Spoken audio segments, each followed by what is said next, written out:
Para estimular hábitos mais saudáveis e dar assistência qualificada às pessoas com doenças crônicas não transmissíveis, o Ministério da Saúde criou a Rede de Atenção à Saúde no SUS.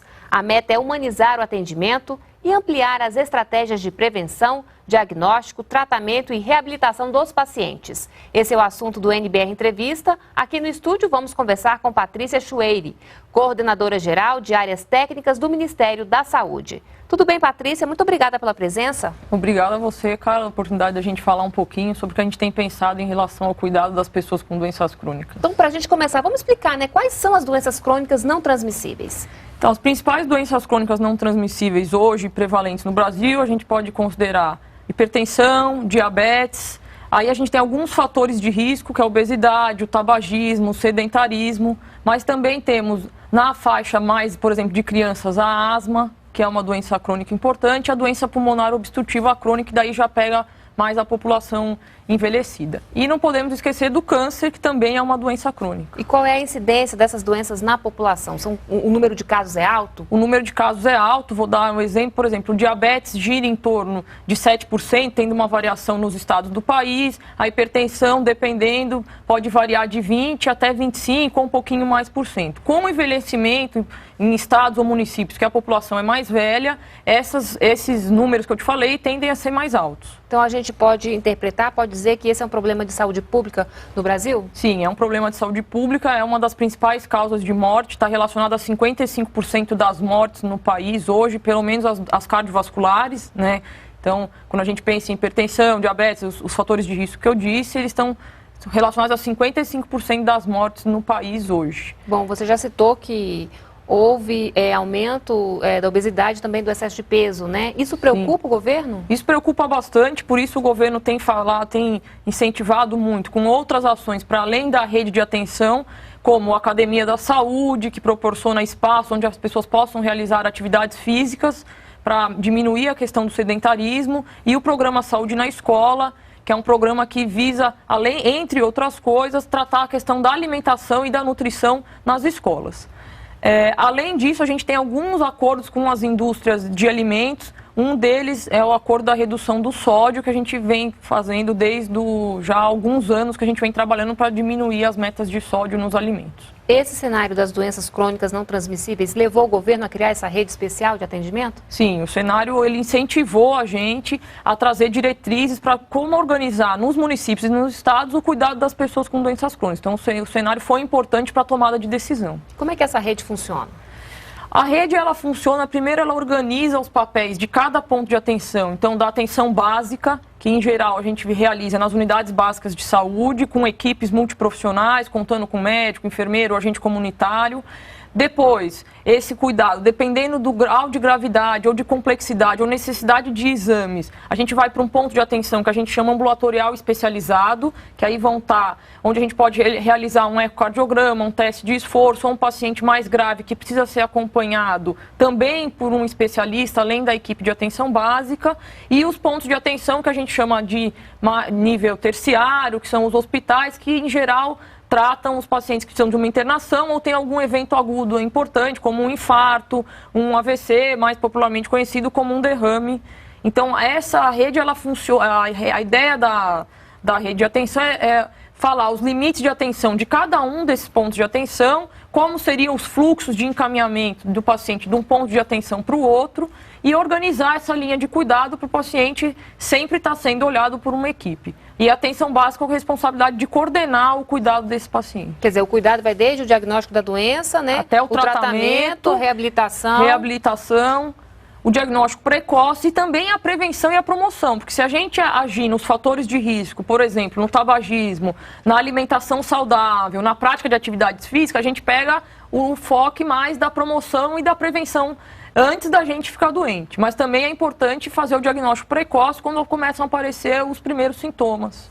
E é isso que o Ministério vem fazendo, É isso que o Ministério vem fazendo. Ele definiu essas diretrizes para que os estados e municípios tenham diretrizes conceituais. A gente está numa discussão para rever a questão do financiamento de alguns exames mais complexos. Então, a gente espera que mais para o final deste ano a gente já tenha uma resposta mais robusta em relação a isso. Mas o Ministério vem trabalhando muito com a questão, por exemplo, do financiamento da Academia da Saúde, do Programa de Melhoria e Acesso da Qualidade da Atenção Básica, que foca em melhorar o acesso e a qualidade das ações para os pacientes. Bom, falando em ações, né, qual é o papel do Estado, do governo federal, dos estados e municípios nesse processo todo? Então, o principal trabalho conjunto, né? Um trabalho conjunto. O principal executor das políticas de saúde como um todo são os municípios. Então, o financiamento é sempre tripartite, município, Estado e o governo federal.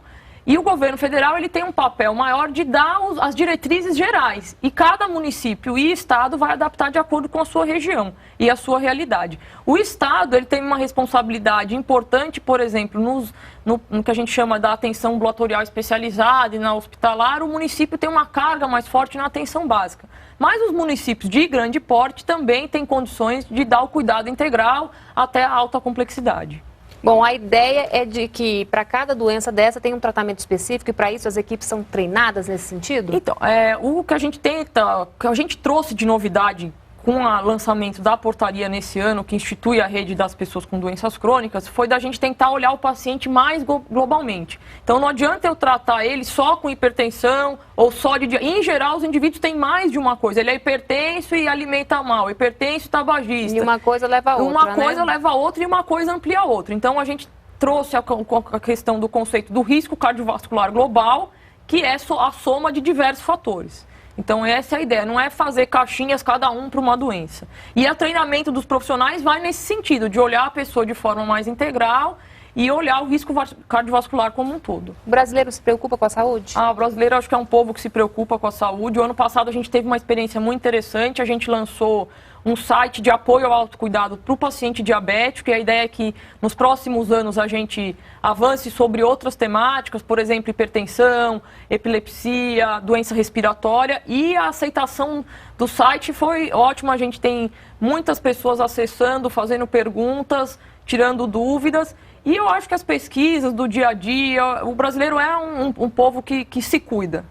Agora a mulher se cuida mais que o homem, né? Em geral, a mulher se cuida mais que o homem por diversos fatores. Mas eu acho que isso vem mudando. Como a mulher está ampliando a jornada de trabalho dela, ela tem começado, em alguns sentidos, a parecer com o homem pelo acesso às unidades básicas. Nem sempre é tão fácil.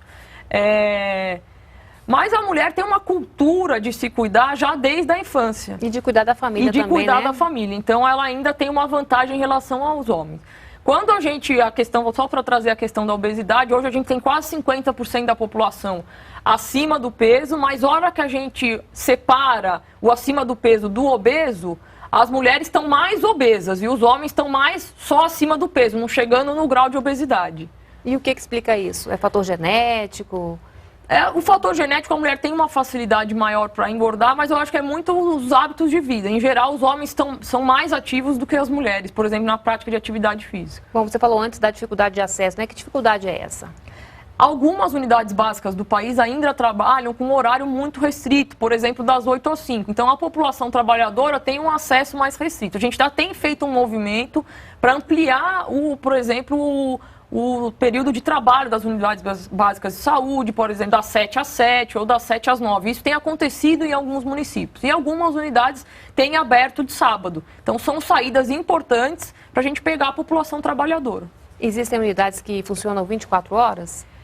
Em geral, as unidades que funcionam 24 horas são unidades com perfil diferente das unidades básicas de saúde, que são unidades mais para o pronto atendimento. Para emergência, né? Para emergência. Então, unidades básicas de saúde, que são as principais responsáveis e que têm a maior capacidade de cuidar das pessoas com doenças crônicas, têm um horário, em geral, mais restrito, não de 24 horas. Agora, Patrícia, como é que o governo vai fazer com que essa rede chegue, né, a todos os municípios? Né? Qual é o desafio, qual é a estratégia? Eu acho que a gente tem que trabalhar com alguns pontos. Então, a gente está já com um calendário aí de visita para os estados, o governo federal apoiando os estados a pensar os planos de ações regionais para a organização da rede de atenção às doenças crônicas, para os estados apoiarem os municípios. Então, acho que isso é um apoio técnico que a gente precisa dar. O outro é a questão de discutir também o financiamento. A gente teve um aporte grande para o financiamento da atenção básica, que é o principal responsável, e agora a gente está avançando na discussão para os exames de média complexidade, que também são importantes para a atenção básica, para ela ampliar a resolutividade dela. Bom, além de tudo isso, né, dessa rede, você já citou a questão das academias da saúde, né, que contribuem para diminuir o sedentarismo da população. Como é que tem sido a adesão, né, dos municípios a esse programa e da própria população? A adesão foi um boom dos municípios, a gente tinha uma expectativa muito menor e quando a gente recebeu as propostas, o número foi muito maior do que a nossa expectativa. Existe uma meta da gente ter em torno de 4.000 academias aí até o fim do governo, né, até o fim de 2014, a gente está avançando nas metas e o que a gente tem recebido de feedback dos municípios é uma intensa participação da população. Bom, no caso das crianças, é importante cuidar da alimentação delas e a escola é um bom local para isso? Sem dúvida. A escola é um bom local para isso, muito importante. É um local onde a criança está num período de formação e é importante que a escola apoie e também trabalhe com as famílias. A gente sabe que muitos dos hábitos a gente aprende dentro de casa. Então, a gente integrar os hábitos que a gente está ensinando às crianças nas escolas com o hábito familiar e trazer a família para dentro dessa discussão também é importante. A gente não pode focar simplesmente na escola, é importante trazer a família junto para essa discussão. Agora é importante lembrar também que para doenças como diabetes e hipertensão, o governo fornece medicação de graça, não é isso? Sim, o governo, não só para essas doenças, como para asma, para outras doenças crônicas também, para hipertensão e diabetes, eles já estão no financiamento do governo, na farmácia popular, né? Então são medicamentos de muito fácil acesso à população. Bom, qual é a situação do Brasil em relação a outros países, né? Quando o assunto aí são doenças crônicas não transmissíveis? O Brasil, acho que ele tem caminhado bem. A gente teve uma queda no número de mortes por doença cardiovascular. A gente tinha em torno de 569 mortes. Eu não vou lembrar agora o ano certinho, mas e agora, na última medida que a gente teve em 2011, isso foi para 475. Então a gente teve uma queda no número de mortes por 100 mil habitantes em doenças cardiovasculares. Acho que o Brasil está caminhando, ainda a gente precisa avançar em algumas coisas, mas a gente está no sentido certo para controlar e cuidar das pessoas com doenças crônicas. Bom, diante de todos esses cuidados, né, quando é que a gente vai poder colher frutos, né, realmente ter resultados práticos de diminuição da doença, de mortes? Em quanto tempo dá para perceber isso? A expectativa é que mais ou menos daqui a 5 anos a gente já possa medir os impactos em indicadores de saúde, porque demora um pouco para os indicadores de saúde mudar. Algumas ações que a gente fez, como o lançamento da linha de cuidado para o AVC, da linha de cuidado para o infarto, que fez já em 2012, talvez a gente tenha impactos que a gente consiga medir antes, mas eu acredito que em 5 anos a gente consiga olhar o todo das ações que o Ministério tem feito em relação às doenças crônicas. E a partir daí tomar outras medidas, né? E a partir daí tomar decisão a partir do cenário que estiver apresentando. Tá certo, Patrícia. Muito obrigada pela sua participação aqui no NBR Entrevista e até uma próxima oportunidade. Obrigada a você, Carla. A gente fica à disposição. Obrigada mais uma vez. Outras informações, então, na página do Ministério da Saúde. E para rever essa entrevista, basta acessar o endereço que aparece agora aí na sua tela. Muito obrigada pela companhia e a gente se vê no próximo programa. Continue aqui na NBR, a TV do Governo Federal.